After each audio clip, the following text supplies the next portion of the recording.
Today, I want to talk about the misunderstandings from common parenting advice that are at best leaving you completely confused and at worst making you feel that you are failing as a parent.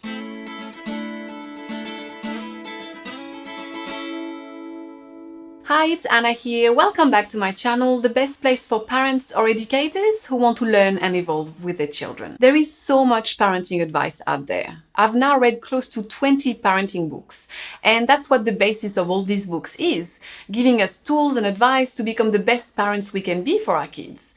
But one thing that I keep noticing, whether it's from my own personal experience with my kids or seeing some of my coaching clients struggle with, is that there is no one-size-fits-all with parenting. Last week, I did this video where I talked about common cognitive distortions we all tend to have that affect our relationships.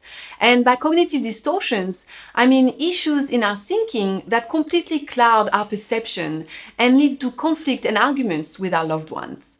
And one of these cognitive distortions that I mentioned was called black and white thinking.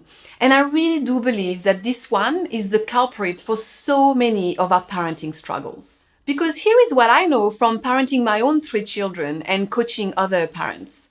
Parenting is definitely not black and white. It's all shades of gray. We need to remember that our job is first and foremost to parent the child that is in front of us in this particular moment. We need to become curious observers, attuned and present. Because one technique may work with one child and not work with another, where it actually makes things worse.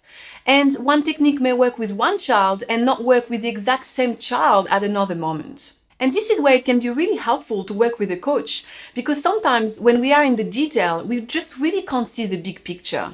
And working with a third party can really help us clarify what's going on. So if you need help, please reach out to me, DM me on Instagram, or check out my website where I have put all the detail about my one-on-one coaching program. There are 4 misunderstandings that I want to discuss today. So let's go through each of them one by one so you understand what I mean. The first one is that tools and techniques aren't a one-size-fits-all. I've discussed a lot of techniques in this video, and a lot of them certainly do work, and I've seen it in action in my family. But today, what I want to discuss is that if some technique does not work for you, it doesn't necessarily mean that you're doing anything wrong. For example, giving choices is a great technique to empower kids so they feel more in control. So an example of this would be telling your toddler, do you want to wear the blue shoes or the white shoes today? However, sometimes even giving choices won't work, because some of the tantrums happen because your child has a backlog of emotions that they have internalized, and they need to come out at all costs. So no matter what you do, the emotions have to come out. And sometimes with other kids, giving choices can actually make things worse. If you have a particularly strong-willed child, they might be able to see through the agenda behind the technique and therefore won't want to comply, or it might actually make them feel even more overwhelmed to have choices. Another example is about acknowledging feelings. I've worked with some of my coaching clients who have told me, I don't understand, I do everything right, I acknowledge their feelings, and they still scream and cry. So it's important to understand that acknowledging feelings is not a magic wand. Yes, sometimes acknowledging feelings is going to help your child to move on, but very often the emotions still need to come out, and it doesn't mean that you've done or said anything wrong. I've also noticed from personal experience that acknowledging feelings can sometimes exacerbate the issue. If you have a child that's particularly sensitive, they are already overwhelmed with big and scary emotions. So when you are validating that emotion, it makes it even more real, even more big and scary, and they become even more overwhelmed. We often forget that nonverbal communication is actually super powerful. Very often, you don't need to be saying anything. So if you talking is making your child even more angry and even more overwhelmed, just be silent, be calm, and sit there with your child. The next example I want to talk about is scripts. And this is such an important topic because I've seen an explosion of scripts all over social media. And personally, I do have a love-hate relationship with them.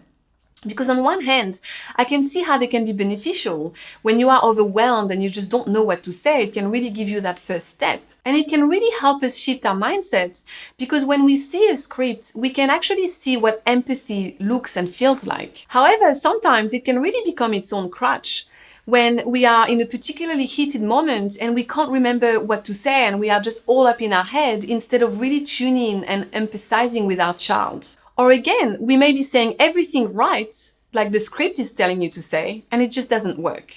So we need to really remember that kids have a really good bullshit radar. They can really see through the intention behind your words. So you might be saying something like, I can see you are really angry. It's okay to be angry. I'm here for you, sweetie. But internally, you are so angry and fuming about it. So your child will pick up on your feelings more than the words. And one very important point to make is that kids do not want a perfect parent. They want a real and authentic parent. So by all means, take the script to help you, but don't hesitate to reword it in your own words. There are so many scripts out there that I wouldn't even say because they sound so cringy to me, just not the way I talk to my kids at all. So just take it, but make it your own. So with any tools and techniques, it's important to understand that the end goal is not to avoid conflict. It's to truly empathize with our children. So if your kids can really feel that you have their back and that you genuinely want to help them, you will actually deepen your connection through conflict. The second misunderstanding that I want to discuss is that it's not because it's developmentally appropriate that we do nothing. And on this channel, you know that I'm a big believer that most of our parenting struggles come from a lack of understanding of child development, of what is age appropriate for our child. And that's why I've done these videos to really help you with that knowledge. However, it's important to not get stuck with this. Because whilst behaviors can be completely age appropriate for our children, we still need to intervene. An example of this is that yes, we can't expect 2-year-olds to share. But if your 2-year-old is at playgroup and snatching toys from all the kids, you still need to intervene. The difference is that you intervene not to punish, you intervene to help them. So you won't be angry about it, you will be calm to help them through it. Ultimately, discipline is still a very important part of parenting. That's how our kids learn right from wrong. But understanding child development gives us that compassion that we need so that discipline is about teaching and helping them instead of punishing them. The third misunderstanding is about secure attachment. And you've probably heard about the importance of secure attachment, which to me means the same as connection. But there are so many misunderstandings that I keep seeing about this. One of them is that because your child is screaming at daycare drop-off or because your child is overly shy in social settings, it means that they are not securely attached to you. No, it's actually the opposite. Because they are acting this way, they are very securely attached to you, and it's very difficult for them to say goodbye. Another misunderstanding that I see with secure attachment is that it means that your child's needs come first at the expense of your own. But the problem with that is that not attending to your own needs is just completely unsustainable. This is when you become so tired and depleted that you either get angry at your child, anxious, or you simply aren't present and just aren't enjoying your time together. It's completely possible and also crucial to meet your child's basic needs whilst also attending to your own. You just need to be very creative with it. For some people, it will be co-sleeping. For some others, it will be having your child sleeping in their own beds. For some people, it will be enrolling your child for 2 days at daycare or enlisting help from family members. We all have different needs and we also all have different means. So this is not going to look the same from one family to another. And we often think that secure attachment means doing a lot of things for our child. But in fact, children don't need much. They certainly don't need elaborate birthday parties. They don't need multiple play dates a week or structured activities. All they need is a lot of unstructured play, a lot of rest, predictable routines, and some one-on-one time with you. That's it.